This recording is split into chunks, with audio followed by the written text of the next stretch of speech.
Hello, my name is Michael Magnanti. Today we will be discussing disabilities and interviewing an individual with a specific disability. However, before our interview, we thought we would discuss what a disability is and correct some misconceptions about those with disabilities. A disability is any condition of the body or mind that makes it more difficult for the person with the condition to do certain activities, as stated by the CDC. The CDC also states that there are many types of disabilities which can affect a person's vision, physical movement, thinking, ability to remember, learning, communication, hearing, mental health, and social relationships. While there are many variations of disabilities, every individual living with a disability learns with a variety of the following misconceptions. A person's disability defines who they are as an individual. Disability is a personal tragedy that deserves our pity. People with disabilities are dependent and always need help. People with disabilities are one-dimensional, meaning they all have the same needs, opinions, or desires. Those with a disability want to associate with each other. And lastly, folks with disabilities cannot lead a full and productive lifestyle. It is important to remember that individuals with disabilities are people's first. Remember, label jars, not people. Oftentimes, the negative attitudes of society and the lack of accessibility within our community is the real tragedy regarding disabilities, not the people who live with one. The misconception that just because a people has a disability means that they are dependent is not completely accurate. There are some disabilities that require a person to be dependent, but then there are others that also allow a person to have as much independence as they want. A person living with a disability may require help on occasion, but a disability does not mean dependency. Society tends to place those with disabilities into one category, assuming folks with disabilities want to associate with one another because they have a disability, or that because an individual has a disability, it means that each has the same needs as the other, when in fact, people with disabilities reflect the same diversity that exists in the rest of society. Those with disabilities are fully capable of participating in community life. On the show today, we have Michael Friant. Michael has cerebral palsy, also known as CP, and in light of March being CP Awareness Month, The Current wanted to ask Michael directly about his experience living with this particular disability. CP, according to the CDC, is a group of disorders that affects a person's ability to move and maintain balance as well as posture. CP is the most common motor disability in childhood. CP affects Michael's speech ability, so when he doesn't have an interpreter with him, he uses his iPad or phone to communicate. In the interest of time, most of Michael's answers have been pre-types. However, there are 3 questions that have not been prepared to demonstrate the way he communicates. Welcome, Michael. Go ahead and tell us a little bit about yourself. Yeah, Michael. It's my pleasure. Thank you all for having me. I am a junior here at UNCW studying communication. It has been one hell of a journey these past 4 years, especially with some of the challenges that I face with CP and just with COVID in general. Looking forward to the next year, though. Right, so you mentioned that you have some challenges that you face with CP. Do you mind telling us a little bit about those challenges?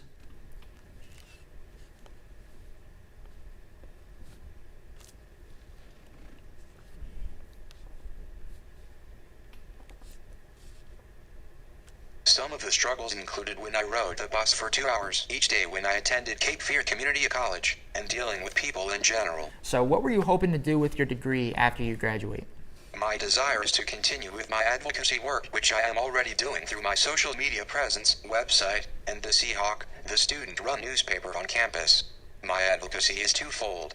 First, since society is ignorant when it comes to disabled people's experience and tend to be informed by the media's portrayal of people with disabilities or their personal experience with a specific disability, I want to be the catalyst for awareness within our depressed community and society at large. Also, as alluded to in the introduction, since society is not structured in a way to allow a person with a disability to have an equitable experience, I want to raise the collective consciousness surrounding this topic. I most effectively accomplish this through sharing my lived experiences. Let's take, for example, my speech impairment. Since I have to rely on a device to communicate most of the time, I tend to view outings such as going out to eat, etc. differently than the quote-unquote typical person would. With such a situation, I generally cannot interject a question or reply without typing it out.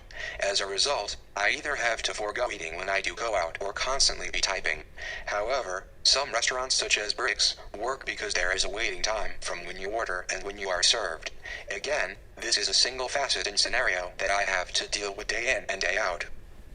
Now, in light of the first and fourth misconceptions we mentioned, dealing with labeling and stereotyping, what are some of the things that you like to do for fun?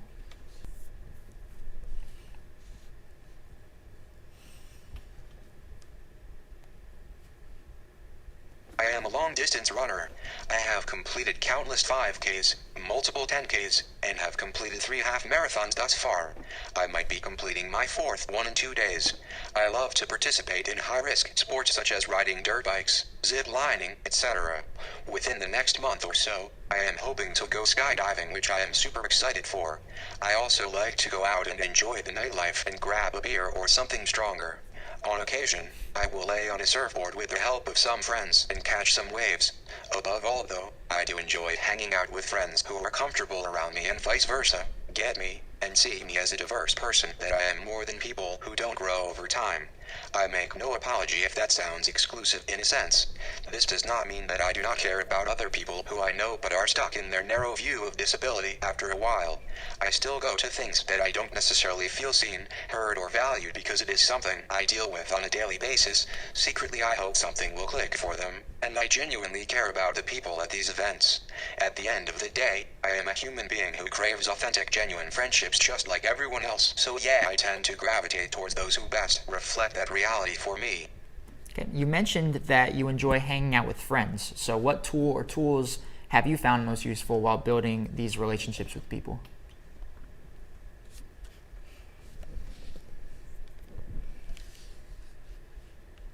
One of the best tools I have when it comes to building relationships with people is a whole lot of patience.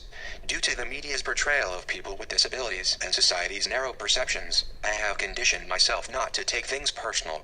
However, it does not mean I don't get frustrated with people's slow ability to come around and see it from my perspective. I will just be brutally honest and say that I have screwed up at times while dealing with people. In those cases, I wasn't the most diplomatic person. So what is one thing that you wish people knew about CP? I wish I could live an hour in my shoes and experience all the little things that come with living with CP in terms of dealing with people and society at large. While these things are not earth-shattering per se, it's emotionally draining to be constantly dealing with things with no time to release the built-up stress. This is one of the reasons why I gravitate towards the same people. Also, typical individuals do not realize how much entitlement and presumption they have when interacting with people or just going about their lives. Okay, so you mentioned entitlement that people have. When you say that, what exactly do you mean by that?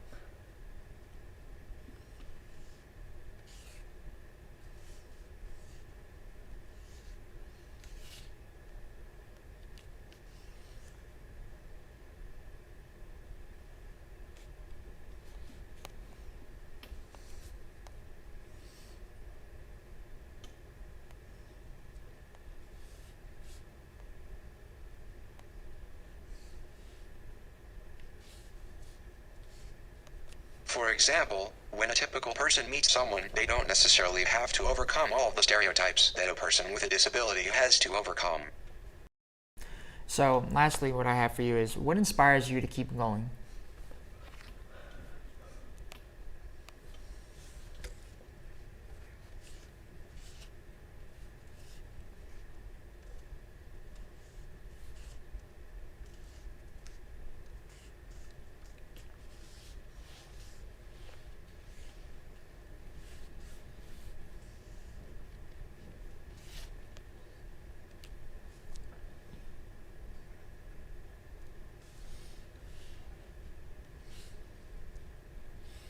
Honestly, just hope that society at large will start to shift their opinions about people with disabilities and those moments with friends where I do feel seen, heard, and valued.